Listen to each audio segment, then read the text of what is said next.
सुभान अल्लाह, मरी का खूबसूरत मौसम, अमेजिंग क्लाउड्स। अगस्त का महीना है, काफ़ी टूरिस्ट आए हुए हैं, मौसम बहुत प्लेजेंट है। लोग शहरों की गर्मियों से तंग आके यहाँ पर सर्दी देखने आए हैं। बारिश नहीं हो रही लेकिन क्लाउड्स बहुत खूबसूरत हैं और ये सब क्लाउड्स बहुत तेज़ी से आगे की तरफ चल रहे हैं।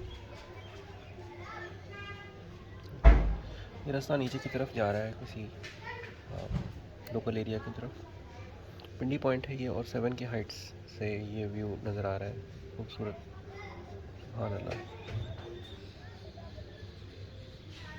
ये मानसून के बादल हैं, अगस्त का महीना है। सुभान अल्लाह,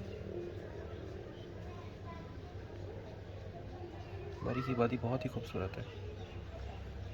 आगे उस तरफ माल रोड है।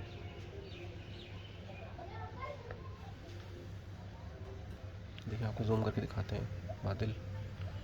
सुभान अल्लाह।